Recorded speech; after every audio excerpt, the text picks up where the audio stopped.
Ikapitong kabanata. Tapos na ang trabaho namin. Hindi na muna ako tumanggap ng mga projects kaya naman pahinga muna ako. Gusto kong i-push yung sarili ko sa mga bagay na hindi ko pa nasusubukan. Coffee or tea? Tea na lang, mami. Nakangiting sagot ko habang ito naman ay nakasuyo sa kasambahay na magtimpla ng tea. How's life? Good. And mami, pahinga pa lang ako ngayon sa trabaho kaya naman mas madalas akong makakabisita kasi marami akong free time. Good anak, tama yan. Dapat ay wag puro trabaho, napaka-workaholic mo. Ayan, napag-iiwanan ka tuloy. Mga kabatch mo anak, kasal na. Yung iba may asawa na. Samantalang ikaw, napasulyap siya sa akin. Humihinga lang. Sakit mo naman, mami? Kailan mo babalak mag-asawa? Ito na naman po kami sa tanong na ganito. Mukhang mali yata ang pagbisita ko. Sinasabo na naman tuloy ako ng pangaral. Magagalit ka ba kung sabihin kong natigilan ako nang muli siyang magsalita? Oo nga pala, kamusta kayo ng boyfriend mong pogi? Nako anak, patulan mo na yon. Ikaw na mag-adjust. Ikaw na mag-propose anak. Napangiwi ako sa sinabi ni mami. Ma'am naman, hindi naman ako sobrang atat. Grabe ka naman sa akin. At isa pa, enjoy ko lang muna moment na may boyfriend. Ayaw pang matali. Gusto na namin ni dad mo ng apo. Malungkot na sabi ni mami habang nakikiusap na nakatitig sa akin. Mamamatay na lang ba kaming walang apong nang nasisilayan mula sa'yo? Ma'am naman, wag mong sabihin yan. Malakas pa kayo ni dad. At oo naman, bibigyan ko kayo ng apo. Hindi naman po minabadali ang pag-aasawa, di ba? Ikaw pa mismo may sabi niyan. Dahil ang pag-aasawa hindi parang mainit na kanin na isinubo at pag napaso ay iluluwa. Nak, sobra ka na. Sobrang tagal na kaya nga ngayon pinagmamadali na kita. Hindi talaga maubusan ng sagot si mami. Oo nga pala. Imbitahan mo si Charlie dito mamaya, darating mga pinsan mo at tita mo, okay? Hindi ko pa nga nakakausap si Charlie simula nang mayari trabaho namin eh. Hindi ko sure, ma'am. Sure mo, Silil. Hindi pwedeng wala siya. Ipapakilala natin siya sa kamag-anakan natin kaya kailangan ay present siya. Kapag hindi mo sinabi sa kanya ay daddy mo ang magsasabi. Ako na po.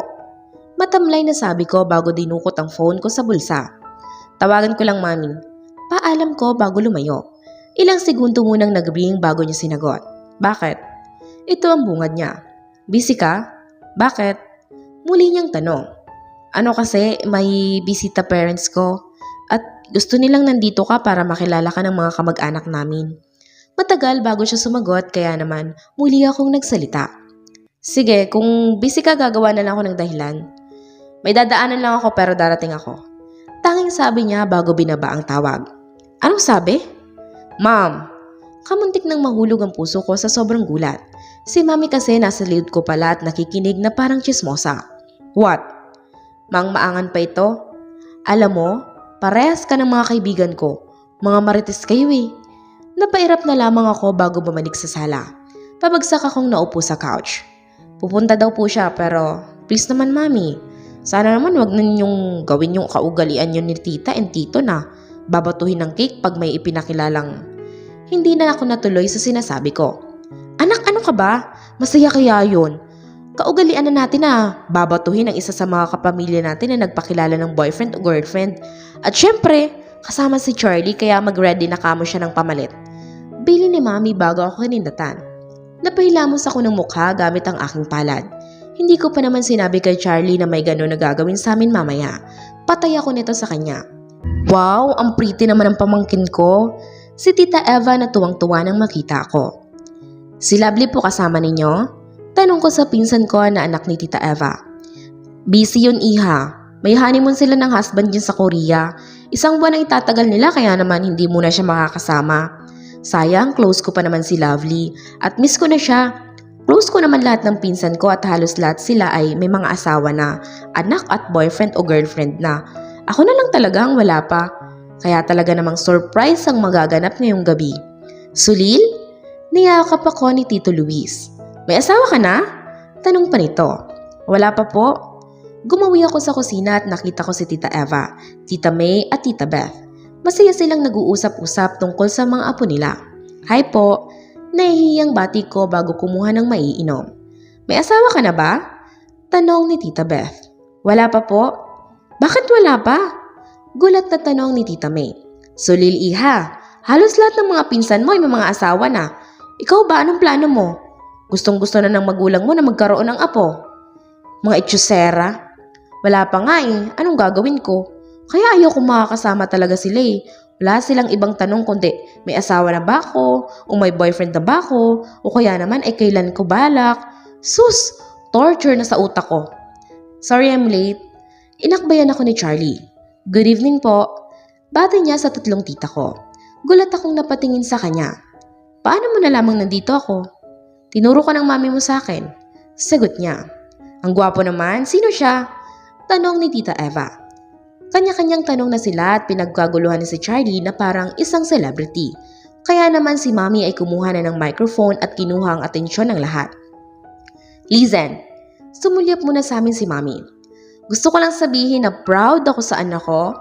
I love you, Sulil. At ngayong nasa tamang edad na siya, natagalan nga lang ngunit sulit naman ang aming naging paghihintay. Kinalabat ko si Charlie. Sorry talaga. Bulong ko bago napatingin na kay Mami na nagsasalita pa rin. For what? Takang tanong niya. Kasi hindi ko nasabing may Meet Charlie Morata? Itinuro ni Mami si Charlie kaya natigil ako sa pagsasalita.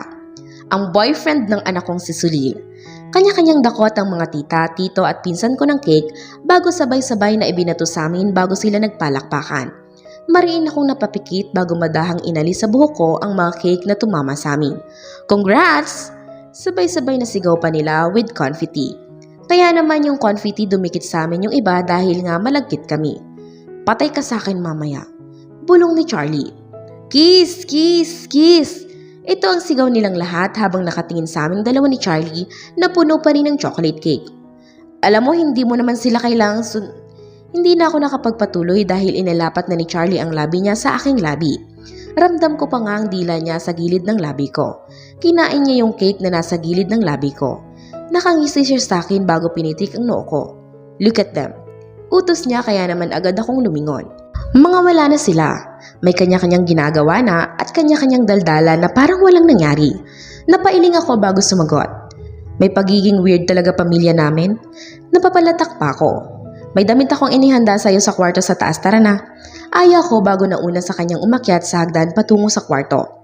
Maligo ka na. Sabay na tayo. Hinila niya ako papasok sa shower room. Hindi mo kailangang mahiya dahil nakita na naman natin ang isa't isa. At sino nagsabing nahihiya ako? Mataray na aking tanong. Hindi ka naman pala nahihiya, bakit ayaw pang maghubad? Panunokso niya. Makautos ka sa akin, kala mo boss ka? Bulong ko bago ito isa-isang inalis ang aking saplot. Boss mo pa rin naman talaga ako. Mayabang na sagot nito. Hindi porket mas mataas ka sa akin if feeling boss ka na talaga.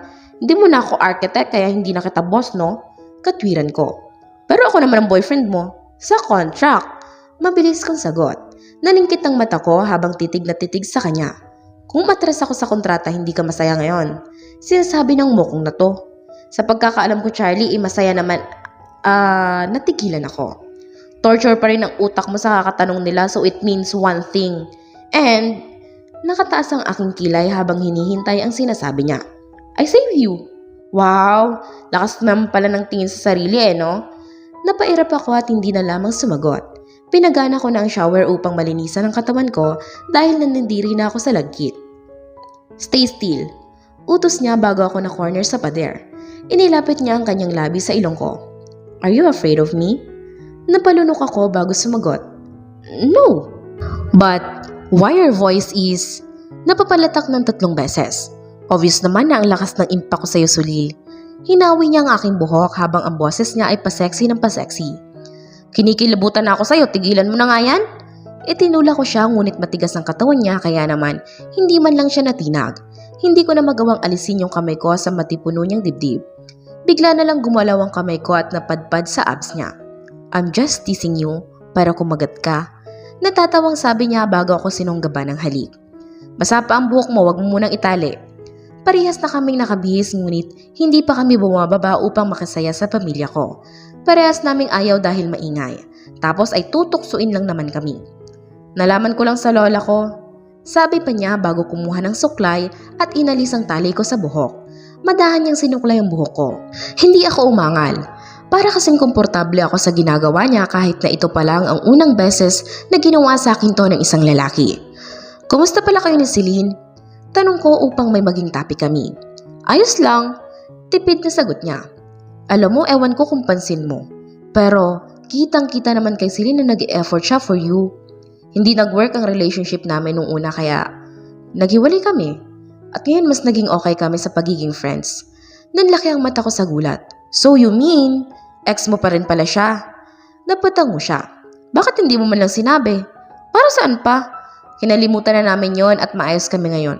Pero lata namang mahal ka pa niya. Huwag mong sabihin kasunduan natin ha. Ayaw kong maging kaaway siya at ayaw kong magalit siya sa akin. Gusto ko pa naman siya bilang kaibigan. Bakit naman siya magagalit sa'yo? Wala na kami. At yung kasunduan natin, we both agree with that. Plain lang lahat at walang halong emosyon. Baka lang naman kasi nga may feelings pa siya sa'yo. Hindi madaling kalimutan yung mga alaalang masasaya. Lalo kung minahal ka naman talaga niya. Palibasa kasi babaero ka kaya madali kang makamove on. Naiiling na sabi ko. Hindi yun ganun Sulil. Minahal ko si Celine. Pero hindi talaga kami para sa isa't isa. I'm okay now. Waiting for the right one. Bakit parang ang romantic pakinggan? Natatawang tanong ko. Ako nga walang hinihintay na the right one kasi lahat naman umaalis at walang nag-i-stay. Gusto ko lang maging ina. Ito na siguro yung pinakamagandang bagay na mangyayari sa akin kapag naranasan ko ng maging isang ina. At kapag naranasan mo ng masaktan dahil nagmahal ka, trust me, kailangan mong maranasan yon bago mo makamit yung tunay na kaligayahan. Naranasan mo na ba yon? Biggest heartbreak? Curious na tanong ko dahil mukhang may pinaghuhugutan siya. Napatango siya bago sumagot. When I found out na balak na palang mag-file ni ma'am ng annulment sa dad ko, naghiwalay sila? Bigla akong na-curious. Hindi. Tinitigan niya ako sa mata. Hindi pumayag ang dad ko. Inilaban niya yung nararamdaman niya for my mom at pinaibig niya ito ulit. After that, mas naging matibay silang dalawa. Napapalakpak ako. Ang galing naman pala ng love story nilang dalawa. Natutuwang sabi ko. Kaya ikaw, tiyak nalalambot ka din. Bahabol niya na ikinasibangot ko. Hindi mangyayari yun. Napairap na lamang ako sa kanya bago inagaw ang suklay. Kanina pa siya suklay ng suklay sa buhok ko. Ano kaya ang susunod na mangyayari? Abangan po natin sa susunod na kabanata. Thank you and God bless.